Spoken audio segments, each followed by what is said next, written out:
evening. Oh wow, that is great microphone placement on Beth there. Hang on. It's a bit like last night. Welcome to Frostburg, Maryland, and we're playing virtually in Main Street Books in America tonight, and for the Wigtown Book Festival on the second leg of our virtual world tour. It's been quite a journey to get here. We played in Ireland on Friday night, so we've been travelling non-stop to get here, and we will be talking to the wonderful owners, Fred and Kathy, shortly, but first we'll play a song, and that song is a song using the first lines of books, and your challenge as dear listeners is to see if you can work out which books these come from. So without further ado, here we go.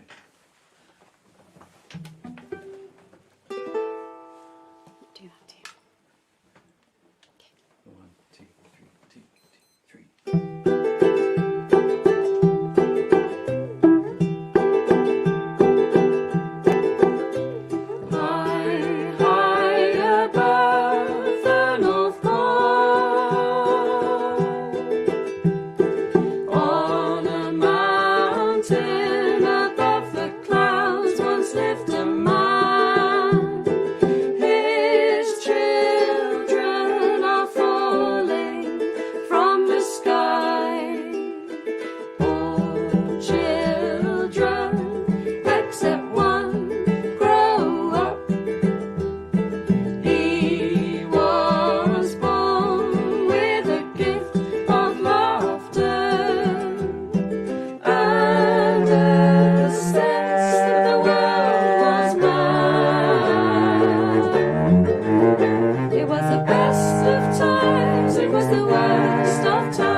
Thank you very much.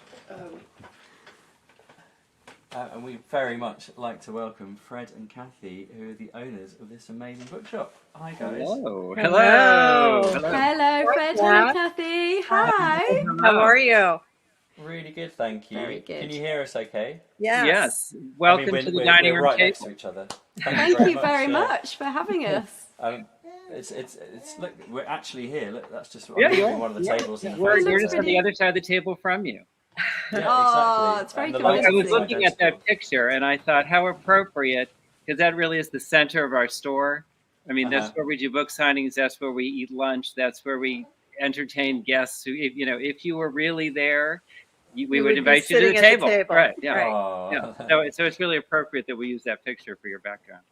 Oh, that's really nice. Well, we haven't been to, we have done a tour of America, but we didn't get to Maryland. Can you tell us about your shop? Like, if you were describing your shop and the community that it's in, how would you describe it? Well, so Main Street Books was opened 33 years ago, and it's on a main street, obviously, right in the center of town. Frostburg has about 9,000 residents and 5,000 college students. It's been in 2 locations, and now it's a large store. It has about 25,000 books in 50 different categories. I always say it ranges from birth to death, starting with board books and then books on how to plan your funeral. And so it's sort of like a general store of books. I mean, there's no reason you can't find whatever you're looking for here or something like that. And we also have cards and calendars and music and little gifts and novelties and jewelry. And so there's, a whole variety of things that you'll find here in the store. I'm the silent partner. She's not doing a good job at that, is she? Me too. I was going to say that sounds familiar, but It's a dirty job, but somebody has to do it. So you're saying if it was different, if Beth was interviewing Kathy and Ben and I were sitting here quietly. Yes.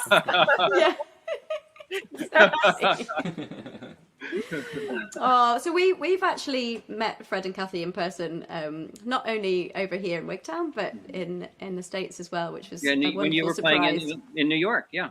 Yes. Yeah, which is such a wonderful thing. And Kathy and Fred have run the bookshop, the open book in Wigtown, which must have been quite an experience for you. How did you find it coming from a bookshop to another bookshop? Well, it was a bit of a busman's holiday for Fred anyway. The bookshop here is his baby. And I literally am the silent partner. I help with ordering sometimes and, card selection and those kinds of things. But it's really his baby. But we learned of the open book through a trade newsletter here in the States that goes to bookshops all across the country here. And we thought, what a great thing to do, because when we travel, we like to get to know folks who live in those communities, and we don't want to be typical tourists.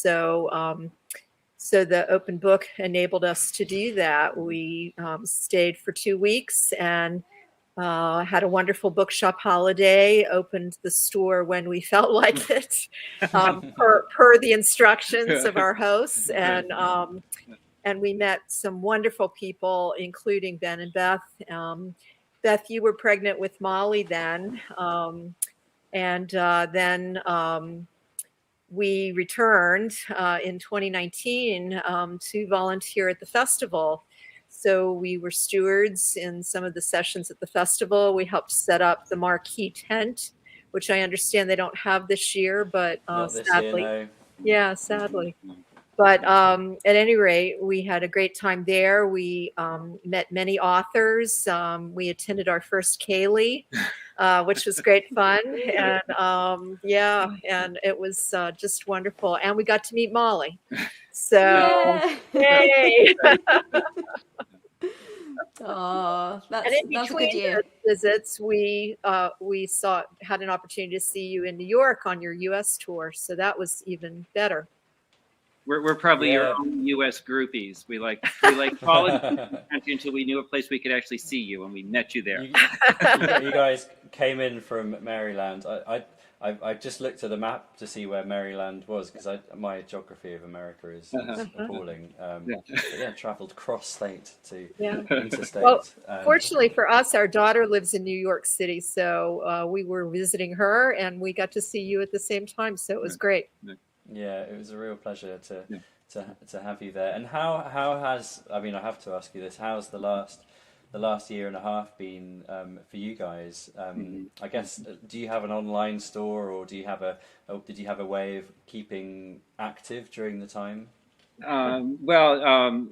we don't have an online store, but I'll get back to that. We're actually in the store now where it's open. So that's the telephone. That might be an order right now. We were closed for 2 months. We were closed for April and May by government decree, by the state, but then reopened in June of 2020. And since that time, it's been gangbusters. People, while we were closed, we were still fulfilling orders all sorts of different ways. We don't have an online presence, really. We just, for Facebook is about it. But we were doing, online orders just through texts and emails and Facebook and all sorts of stuff. We started doing home deliveries. So that made a big difference as well. So we made it through those 2 months of being closed. And since that time, it's been just crazy. Everybody has really discovered their love of their re-love of bookstores, of physical bookstores, where they can actually be in them and walk around and see things and talk to people. And in our town, we were one of the first stores that opened, and so we're one of the first places that people could come and kind of see other people. So it became quite a sort of a meeting area for people. So we have done really well, and despite it all, we've done really well. So I'm happy to say that, and it's just continued. I'm not sure it's going to slow down now. I think bookstores are hot right now. Lots of bookstores are opening. It's like this whole resurgence that's kind of happened, like the phoenix has risen from the ashes or something. It's been really fun to watch. I feel like that's quite a thankfully that's quite a similar story for lots of places. Certainly in Wigtown, it feels like everyone's been quite blown away by how busy they've been and how enthusiastic people have been coming back. And for all those reasons, for that kind of contact, that access to curated access to stories, and over lockdown, finding ways to empathise with other people, when you couldn't meet them, and books are a great way of doing that. There's an old Joni Mitchell song that the chorus says, "You don't know what you've got till it's gone." I think the lockdown helped people appreciate the need for small businesses like bookshops, and they missed them when they weren't available. So, but you all had a much longer lockdown. We keep in pretty regular touch with the old bank bookshop, and I don't know how you all. I think they were closed 6 months or something. So you were closed. Your lockdown was much more severe than ours was. But I understand that bookstores in Wigtown have done really well since they were able to reopen. Yeah, and I think that's the thing. And I suppose what's happened here quite a lot is that people, although a lot of local people are coming to here as well, people aren't going on holidays abroad, so people are coming to visit Wigtown from all over the UK. Yeah, we've had that. That's really nice. We're also a very rural community. We're up in the Appalachian Mountains, about 2,000 feet up, and we've been getting all sorts of people from like the Washington D.C. area, the Baltimore, Maryland area, who you could be within the same state, and we're just about 2.5, 3 hours away, but it's totally different. It's mountains and forests and rivers and streams and waterfalls, and so people have been kind of flocking up here. It's been wild. Yeah, a tourist spot. Whoever knew that? Have you been getting lots of requests for concerts? In person. A few. I'd say it's still quite tricky doing concerts because they're still socially distant. So financially, it's particularly for small venues, it's still virtually impossible. Right. If not impossible to actually make it financially viable, let alone for the musicians, but also for the venues. And I guess particularly bookshops, because the spaces, quite a lot of the spaces are particularly small. Yeah, we have not done any events in the store. We're doing hopefully our very first author signing again in early October. But it's one of those things I can actually push it outside if I need to. And I like Mr. B's, for example, who part of their raison d'etre is to have events, and they haven't had any events yet, and they've got quite big spaces for a bookshop. but yeah, they'll be starting up again. So I'm sure that we will be absolutely flooded Oh yeah. with requests. I hope for your sake that's the case. We need another American tour from you guys. Oh well, we were kind of in the initial throes of planning a big American tour, actually, because we so enjoyed the first one, and we actually just before. As the news of COVID and things was hitting, we were actually in New Orleans at the Folk Alliance Festival conference, basically trying to sort of network and lay the seeds for the next tour, and then obviously that didn't happen.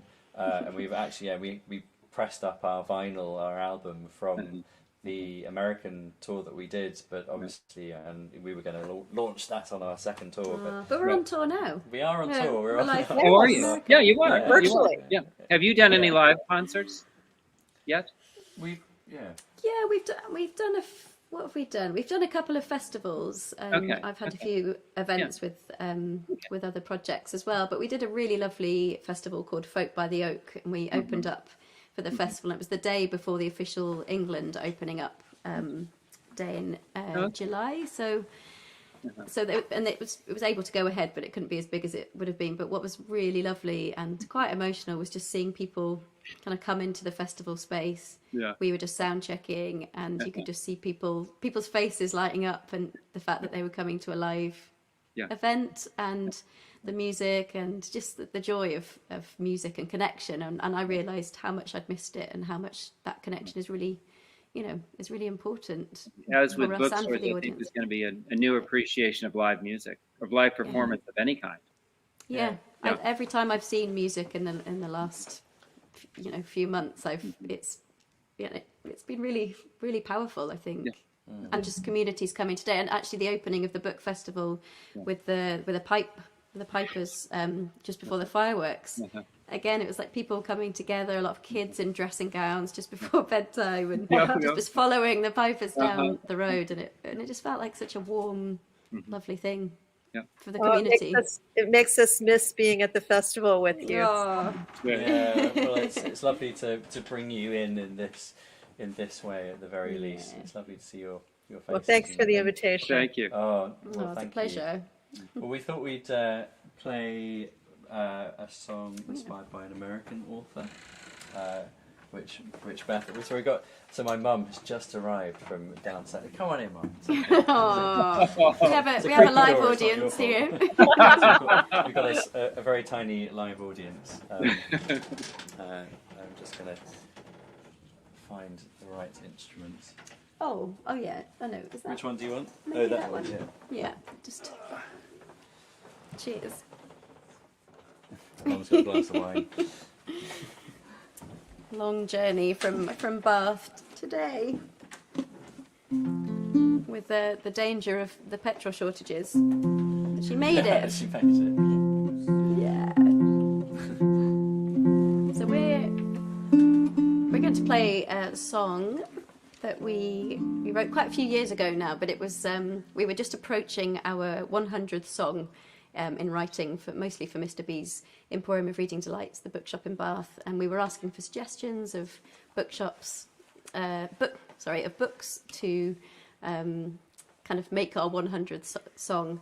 So we had a few recommendations in our guest book, which we take around everywhere, and we had Mr. B's kind of recommending some songs. And at the time, John Green's Fault in Our Stars was quite a popular one, and we hadn't at that point done many young adult books as well, so I think it was quite appealing for us to do that. So this is a song inspired by that. We haven't played for a while. In fact, we haven't played it together. No. Should be all right.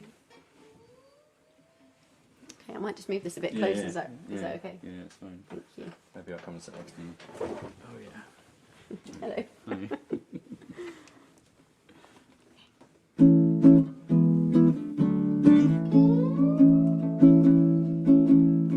Come on, buddy, I rely on you. You know you can get there if you really want to. You're working hard, but you don't need to. It's the worry in the mind. I did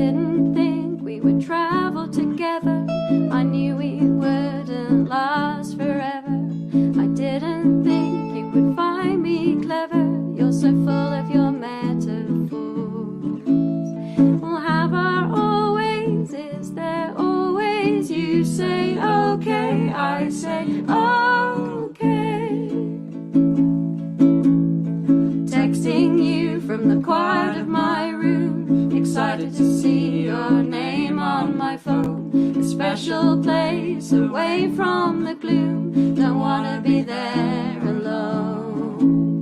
I thought I might explode and ruin the beauty that could be our doing. But why not make the most of this? We last forever in this kiss. We'll have our always. Is there always? You say okay, I say okay.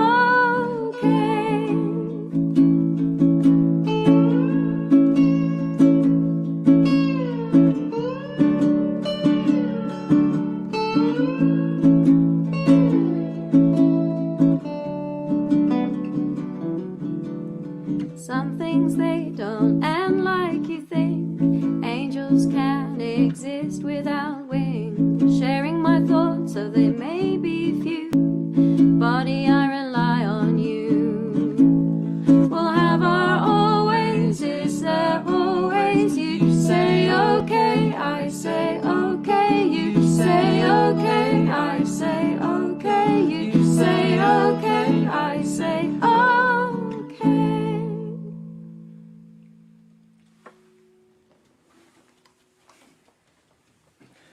Oh, thank you.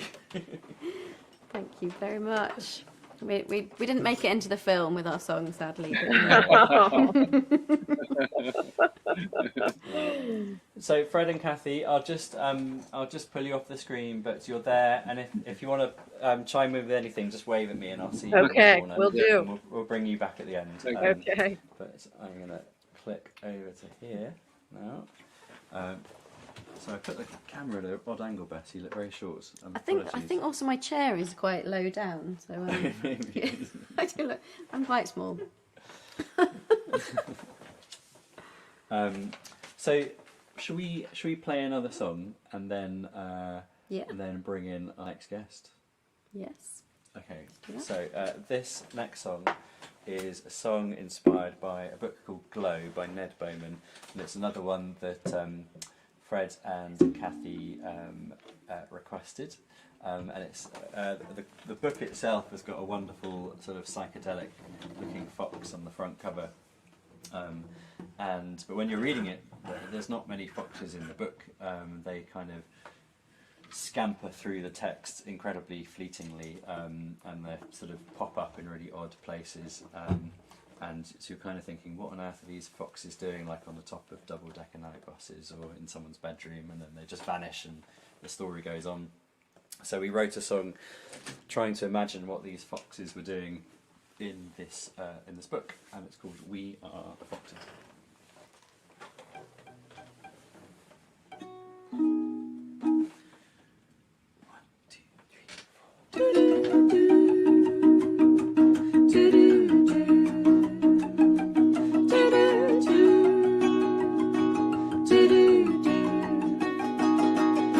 We are the foxes working around the town. We are the foxes working for you. Bring out your boxes before you settle down. We are the foxes working for you.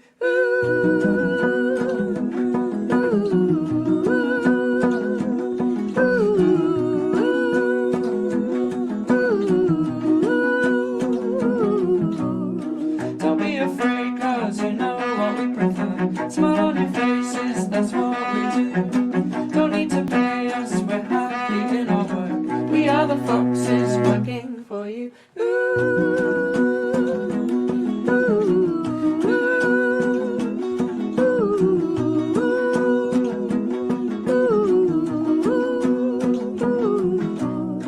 Running rings round curves, more than foxes in a big rush, jumping on a night bus. City lights glow like a light show, keeping strange hours, smelling all the flowers. We're keeping strange hours, smelling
Thank you very much. Before I bring on our next guest, I should say as well, in celebration of bookshops, we are not only are we in Main Street Books in Frostburg, Maryland, we're also in many other bookshops around the world via the Facebook, which is very very nice. And so we're cross-posting this to Beth. Do you want to? Yeah. All on this page, yeah? Yeah, all on that page. Yeah. So we're Portkey Books, Tidal Wave Books in Albuquerque, Fuller, Hearthfire, Olcott's Attic, Books on the Hill, Old Bank Books, Book Nook, Collected Works, is that one? Barthold Books, Rossiter Books, Bookshop, Wigtown, Book Festival, Book... That's what I'm reading Ben's writing here. The Open Book. Do you want to do the next column? Okay. Clunes Booktown, Henry Sutherland's Blue House, Caution Books, Bookworks, Albuquerque, Atkinson Price, Word in Brooklyn and New Jersey, America, Main Street, Frostburg, Maryland, Bridge Books, Bookworks, Albuquerque, Second Star to the Right in Denver, and also on the wonderful Jackie Morris's page as well. So thank you all for broadcasting this out. So without further ado, we'd love to invite our special guest into this wonderful bookshop. This is Dr. Amy Jeffs. Welcome to our seat. The seat was amazing. It actually looked like it was in the bookshop. And yeah, now I've covered it up, I'm sorry. No, it's perfect. You're really in the bookshop now. So is this your first time to a Wigtown / Frostburg? Yes, both of them. How are you finding Wigtown? Full of books, Yeah. full of enthusiastic people, full of really interesting people. I had a great time in the writer's room speaking to the other authors and interviewers. Loved the audience. And I love the fact there's a big screen in the main park where the different events are broadcast. So when we got out of the car this morning, there was a man talking about the Big Bang really loudly, and his face was huge in the middle of the park. And I just thought, this is really good for the soul. I would want to wake up in the morning to hear somebody huge in the park talking about the Big Bang. Yeah, and what's nice, because Fred and Kathy were saying that the marquee isn't there this year. Okay. But instead there's all these benches and there's this big screen, and it means that anyone, even if you can't get into one of the events, you can come and listen to either live events or ones that have been on previously. So It's actually we fantastic. caught the end of your event, which was lovely, and it was just really nice to see different authors and people speaking. Yeah, it just kind of makes sure everyone knows there's a big book event happening. And I think it links the town to the festival, because I think that's a there's big definitely thing. that feeling. Yeah. Yeah, It's it's very great. permeable boundaries. I think that's happening all the festivals. So even if you haven't got a ticket for the festival, come and just sit down in the gardens and have a coffee or a drink or a and cake just or listen. whatever. It's been really. We've just been there for 2 days. It's been lovely. Tell us about your book. It looks beautiful. It's called Storyland. Yes, so my book came out on the 2nd of September. It's called Storyland, A New Mythology of Britain.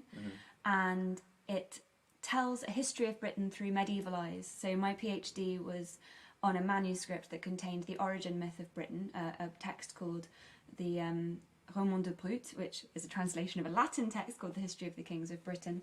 And it's all about how Britain was founded by Trojans who were sent because of a prophecy by the goddess Diana, and they arrive on this uninhabited island called Albion, and they find some giants living, so uninhabited by humans. They find some giants, defeat the giants, the leader of which is called Gog Magog, and the leader Brutus, the leader of the Trojans, Brutus, says this island is now going to be called Britain after me.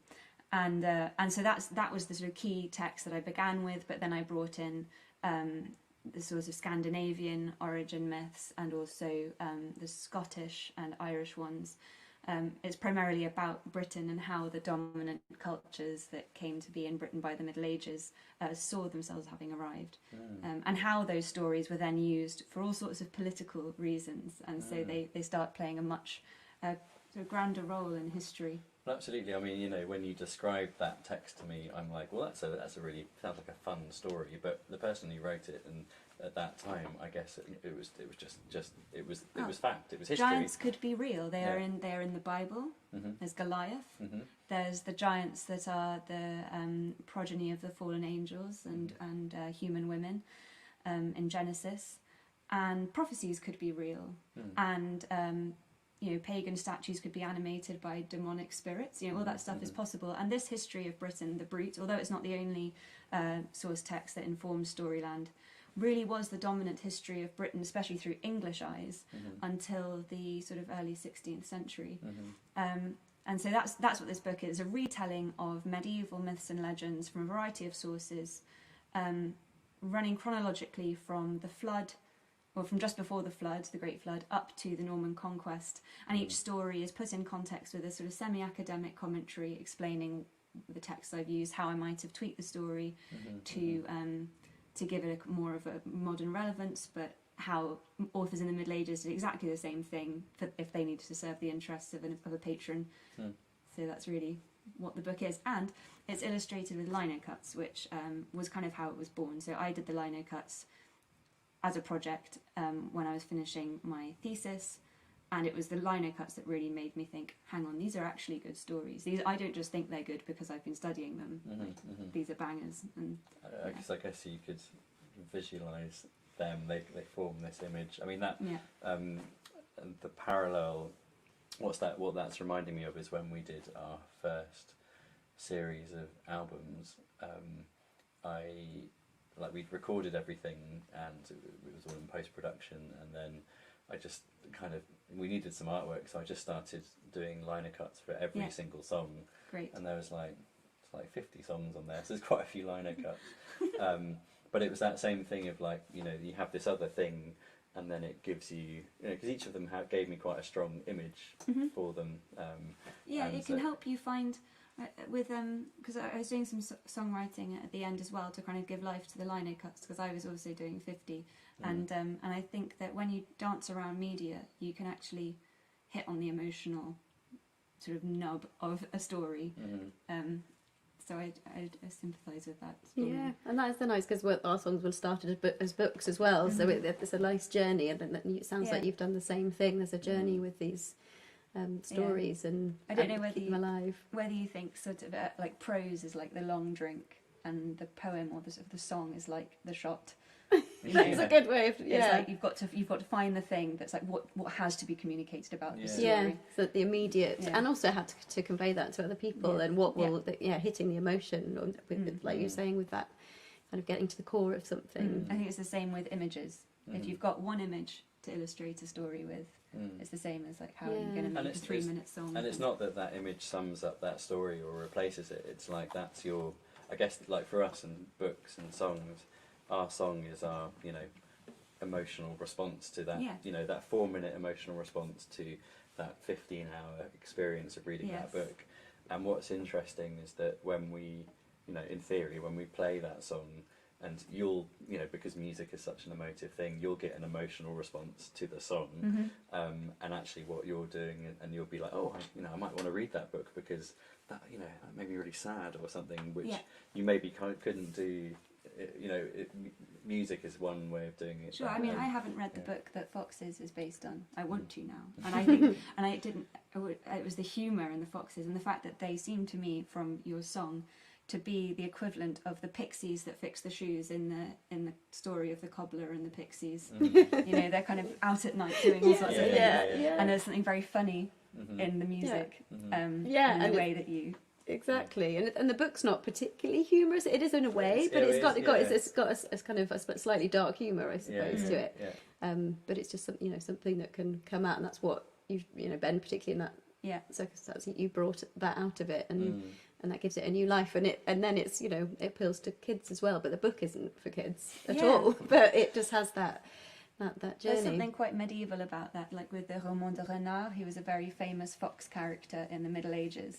And it's the reason the French for fox is renard. It's actually the name of this fox was Right, renard. okay. Because Right. it was so famous that it just replaced the word for Oh fox. my god, that is It'd very be like all ducks fascinating. becoming daffy or something. But Or that, Donald, yeah. that's got the versions of that text that survive have multiple authors because he was just such a compelling character, this naughty fox going around doing things and annoying the wolf and all that kind of thing, that it just gets picked up and transformed and reinterpreted. Yeah, I want to know what got you into kind of this mythology and everything in the first place. Was it something you'd always? Did you pick it up when you were younger, or Yeah, I think when I was about 15, 16, I just got into the history of the English language.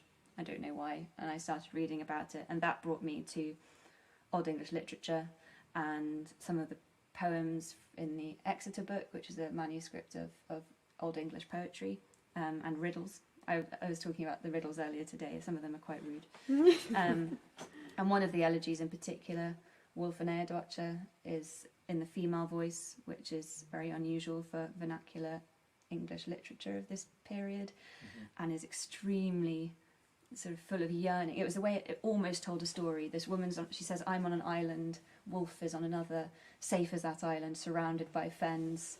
And she says, "We're under threat. They would kill him if the men of my people found him. They would kill him." And she says that a warrior has put his arms, but she used the word limbs, like animal legs, around her. And she says, "Was mi winterthon, was mi huathra eichlath," was joyful to me, but was also hateful. And she finishes by saying, "Wolf, mein wolf, wena mi thina, wolf, my wolf, my longing for you, morn de mod nadless metaliste, puts me in a mournful spirit, not just for lack of food." It's just so like, but you don't know what's happened, what the story is. She says that their whelp is being taken to the woods.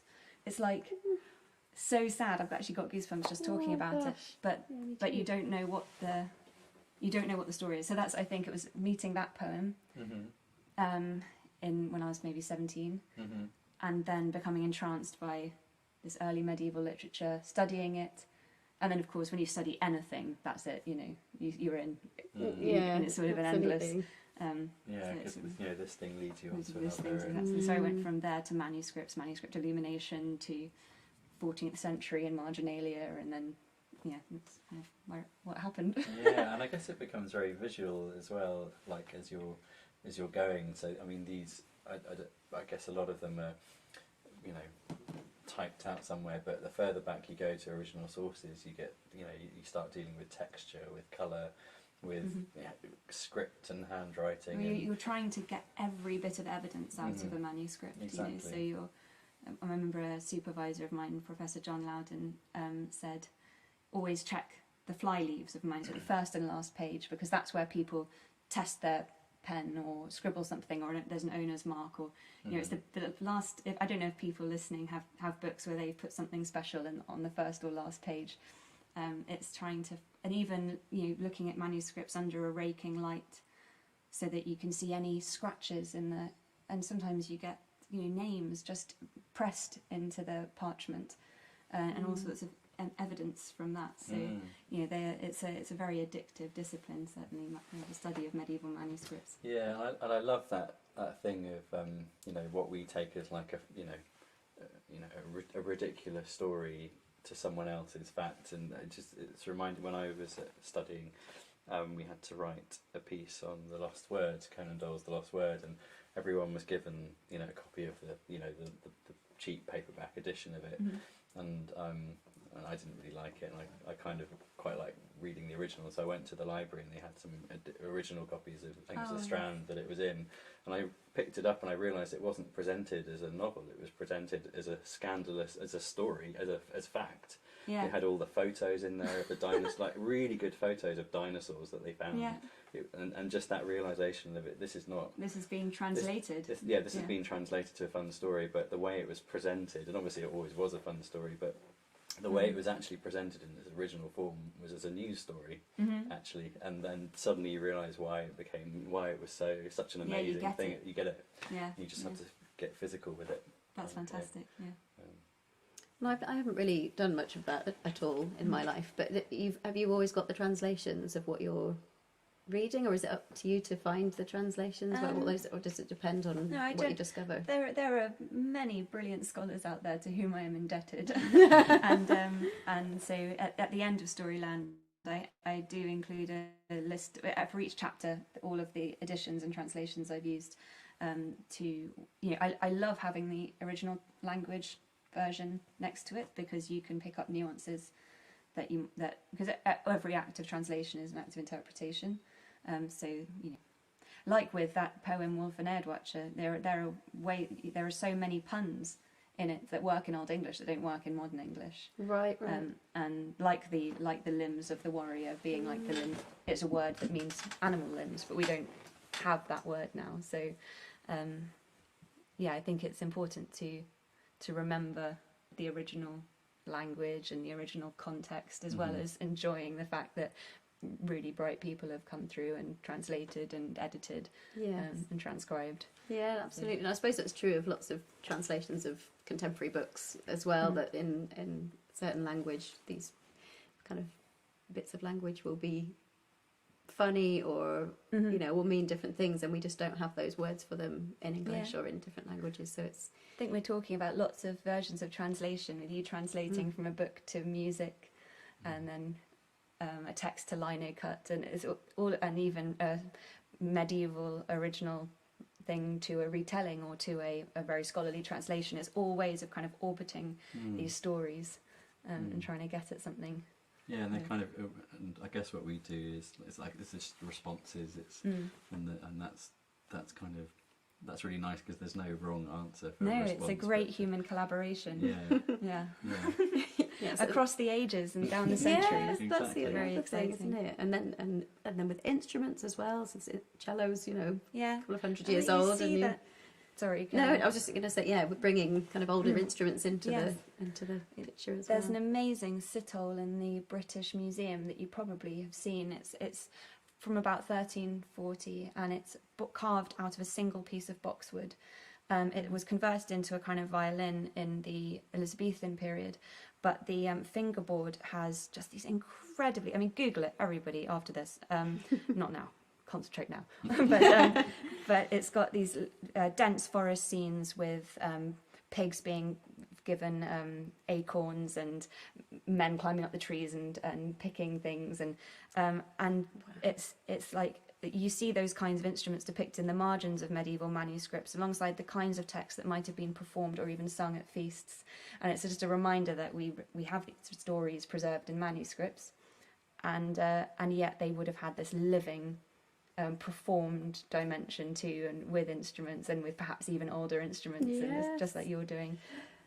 That's incredible, isn't it? We should definitely look that up. I don't think I've seen it in real Oh, life. you go and see. Yeah, there are great pictures online, which is amazing. So you can really get in there and gawp at it. And boxwood itself, a piece of boxwood that big must have been already a couple of hundred years old when they made the instrument, because it's so slow growing. So you're thinking like that seed may have fallen at the conquest, and it's making an instrument being performed in the 14th century, which then has this incredible history.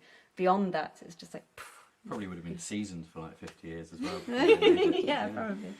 And so has music come into what you've been doing as well? Yes, so the music came in. I've always done a bit of music, but never very seriously. But I towards the end of writing the book, I was halfway through doing the lino cuts, and I found that I was getting complacent, because lino cut was becoming very familiar, and I think that I find that it always helps to have a frisson of fear or terror when you're creating stuff. Like I find it very hard to do those kind of live films of making something on Instagram, or even not live, because I think as soon as you're not completely concentrating on not completely ruining whatever you're doing, you're somehow taking it too easy. I think you've got the lino cut was becoming, I don't know, and so I thought, well, and also I was at my parents' house for 2 weeks looking after my mum during lockdown, and thought I'm going to use the piano to try and give a new angle to these stories and think about the ones I've still got to illustrate, and that led to 5 tunes that we've recorded and put on an EP, just in a very kind of low-key way with a neighbour who was had the equipment and the expertise to record, and when we were allowed to in lockdown, in between lockdowns, not in lockdowns, bringing in my friend Robbie Haylett, who's a musician in London, to do arrangements, and so we're performing at Cheltenham Festival on the 13th of October, which will be fun. It was I never expected it to become real, but it has, and that's where we're at. Yeah, that's incredible. And I heard that you sang something in your event earlier on that I missed, unfortunately. I missed it too. Sorry. Next time. But there's a possibility of us possibly trying something together. Yeah, I'm game. We're game. I need this my has phone. never happened. Yeah, we're just gonna before. completely wing it. I've never heard this, and you've possibly never heard it with cello. Who knows?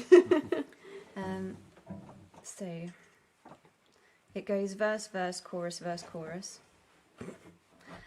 Let me see if I can find the PDF. Ben, it might be useful for you. Shall I come over there yeah, and hold it for you? Would you mind? Yeah, that's fine. Do you need it?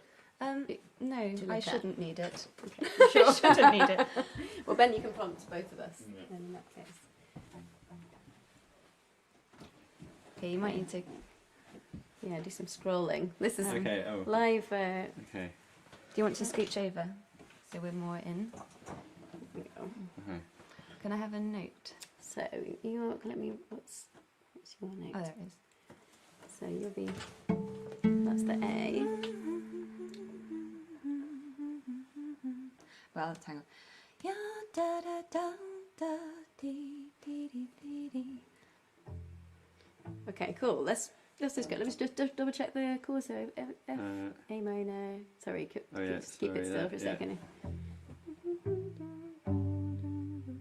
Is it that kind of? In Okay. fact, would it be better if you Yeah, scroll? that's 'Cause a good I think idea. I'm Sorry, listen, I know That's it all right. looks a bit to the viewers a bit I don't know, something having a phone unromantic, but there we go. So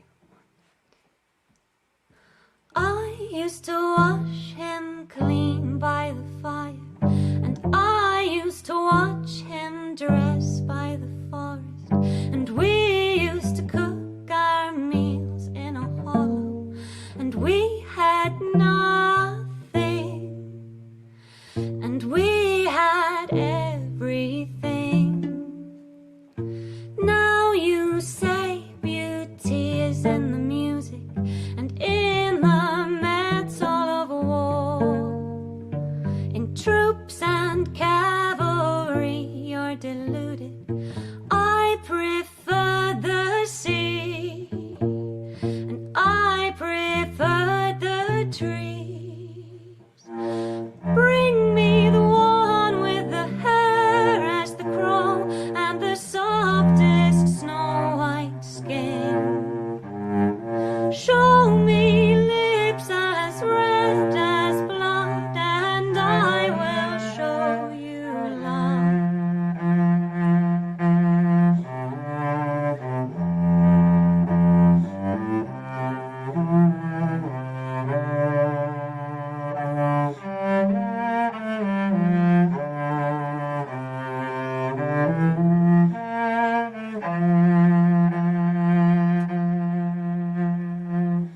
I used to watch for him like a child, and later as we sang, his voice was away, his voice was a roar. Bring me the one with the hair as the crow and the softest snow white skin. Show me lips as red as blood, and I will show you love. I will show you love. That was beautiful. I was trying to keep a bit of improvisation in there, but it was lovely. So Thank tell you. us about that song. Okay, so this song is called Cadderley, and it's inspired by the story of Deirdre and Nisha, which, when I read in translation, I realised was just one of the most astonishing stories. So it survives in I think it's an 11th century text called the Toyn, which is a big Irish mythological text. And the character of Deirdre, when she was in the womb, she screamed, and everyone at a feast heard it. And a prophet nearby said that scream is made by a child who will be so beautiful that men will die because of her. Many men will die. And everyone says, kill the child. And the king says, no, I think I like the sound of a really beautiful woman. Let's actually raise her for me and keep her away from everyone, and, you know, the usual. And so she's kept away from sight, and she's raised by foster parents. And when she's a young woman, she sees a crow pecking at some blood in the snow that's been spilled by her foster father's killed an ox. And this crow is pecking away at the blood in the snow. And she says, I want to marry a man who has hair as black as this crow and skin as white as the snow and lips as red as this blood. You know the trope. And of course, the King Conchobar, who has saved her for himself, does not have any of those things, but his nephew Nisha does, and she sees him on the ramparts of Aven, which is actually a very large what do they call it? A sort of circular what's the word? Neolithic tomb burial. It's a burial chamber. I don't even know if it's a burial chamber. It's one of those big structures in Ireland, in Ulster. That's a lie, County Armagh. And she sees him there, and she woos him so successfully that they flee Ireland that night with 350 men and women. So she's seriously beautiful. And they flee to the north of Britain. This is where it became relevant to Storyland, because I was interested in these early stories of the Irish travelling to actually pretty much where we are in Scotland, and beginning to make settlements. And one of the first ways that it says that they do this is as outlaws. And so Nisha and Deirdre are an example of these outlaws. They flee to Scotland, and according to tradition, they set up camp on the banks of Loch Etive. And they have this beautiful romance there, and they are sort of living in nature. They're just raiding for food, basically, and she has a wonderful time with Nisha, the time of her life. They are so in love, and to cut a long story short, they are forced to go back to Ireland, and Nisha is killed in front of her by King Conchobar, and he forces her to remain to come into his court and be his wife. And there's this moment in the translation where it says she has her head down on her knees, and she will not eat, she will not go to any of the parades, she will not stain her nails red and be like the other women of the court and greet guests. She's just mourning Nisha, and Conchobar can't understand why she won't be happy. And there's a song embedded in the text which it ascribes to Deirdre, where she says, you think that beauty is in the sound of war music and in the shining costumes of the soldiers and in the best mead, is that, you know, that's what you think beauty is. But she says, I knew beauty. I washed Nisha beside the fire, and we dug a pit to cook our meat in, and I saw him coming home with his brothers from a raid through the forest. And so I wanted to write a song that was about this idea of basically artistic differences. She says, you'll never understand me because you do not know what beauty is. And so that's what Cadderley, this song, is about. And Cadderley is the name of a little part of next to Loch Etive, where there is a bothy and a burn. And Cadderley's meant to mean the burn by Deirdre's garden. Mm-hmm. And that's supposedly where they spent their romance. So that's the song, and it is on Songs for Albion on Spotify if you want to listen to another version. But, and it feels so current as well. It just rings true, that thing about beauty and misunderstanding what beauty is, or yes. not even having experienced. Yes, he's never had love, basically, and so she's saying, I knew what it was.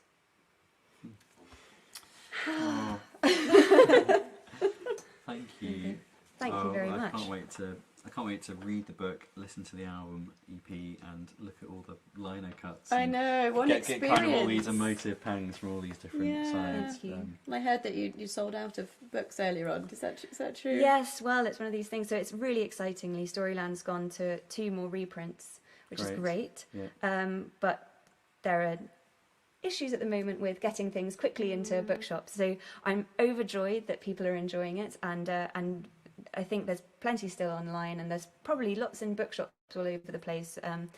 But today at the festival, I was signing squares of paper for people to stick in. I heard somebody was telling me I've got a signed little card. But please, if anyone listening wants a copy, persevere, and I'll be very, very happy about it. And I'm sure they will persevere. Thank you. Yes. Absolutely. Good. I will Thank leave you you. to it. Thank Oh, you so much thank for you having me. Thank so you. much, Thank you for Amy. coming Really on. lovely to meet Goodbye, you. And have you everybody. here with your family, your young family. There's a baby asleep on Amy's partner Will here, so you wouldn't know it. There's a very quiet, sleepy baby here.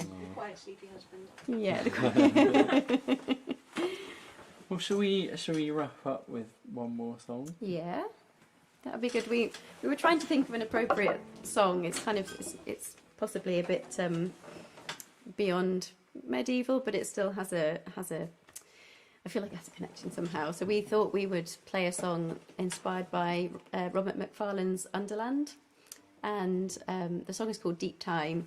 And Deep Time, this kind of thing of being something a bit bigger than what we know, and really what you find in the rocks, and what's much deeper than, I'm not very good at describing it, but anyway, Robert's book is amazing, Underland, and he goes into lots of different places underground to discover various different things. So he goes into catacombs in Paris, he goes into finds these kind of underground rivers, and he goes into caves and into kind of glacial crevices and all sorts, and tells us about his experiences, but it puts it into context of his kind of, what's the word, bigger things that are bigger than us, really, this sense of time that's much more beyond our lifetimes, really.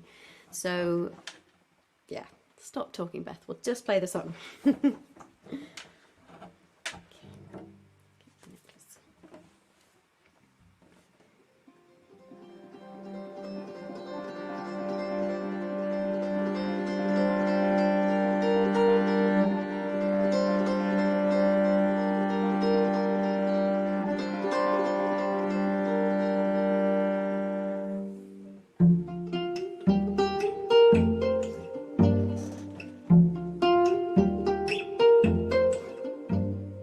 Hiding from the world around, a little owl sees underground a piece of bronze to weigh me down, a hand above to pull me out. I stumble through the darkest time, deep time. On winds the starless river, lost to our eyes. Crying for the dead, I feel alive. Dive in. If you see me weep a million tears, a billion years. From terror to warmth in the twist of a tunnel, a crack in the ice, it could all come tumbling. Hiding from the world around, a little owl sees underground, a piece of bronze to weigh me down, a hand above to pull me out. Through pain and power and violent shadows, emerge, return, and cover the sadness. Sometimes we bury to forget the past. Sometimes we shelter what matters the most. Sometimes we need to block out the ghosts. Ghosts.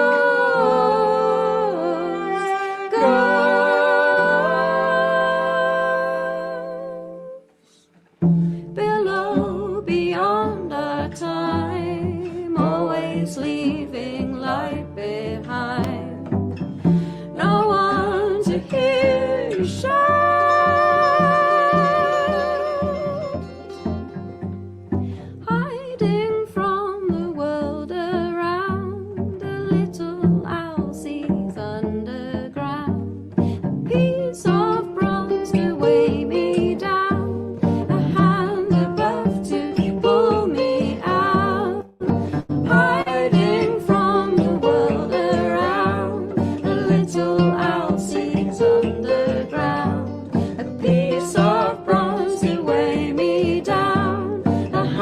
hand above to pull me out.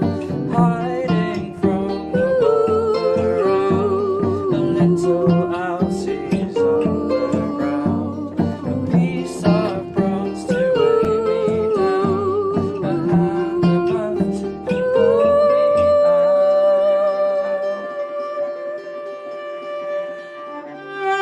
Spring and spring, above the reflection, the brightest sun, the water runs, runs.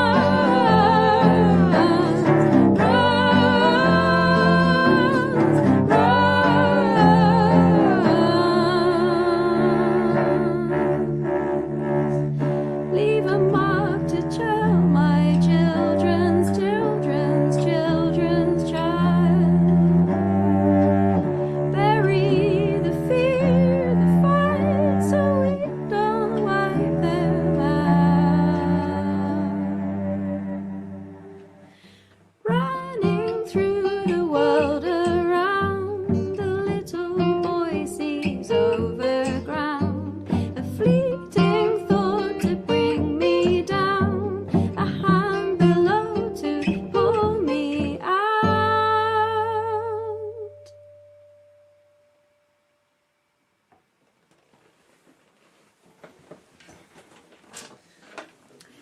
Ah, it's been such a joy. Yeah, it's been very, very lovely to be here in Frostburg, Maryland. There we go. Hey, Fred and Kathy. Thanks for sticking around. Thank you for hosting us in your wonderful bookshop. We have wonderful music and book suggestions to boot. So Great. Yes. Yes. Thank We need to you. have Amy come and sing in my store for real along with you. You have to come and sing, yeah? Yeah. Fred's saying that you should, come and sing in the store. First the American tour Right. organised. There we go. 20% cut. Thank you, and thanks so much to Amy Jeff for coming along and talking and singing so wonderfully about your book. Thank you so It's been much for a pleasure, yeah, especially sharing because we as missed it on the big screen earlier today. It's purely for our benefit. It's lovely. But we are going to be back in a couple of days' time. Onwards to another country bookshop, and a little shout out again to all the bookshops that have been hosting us tonight.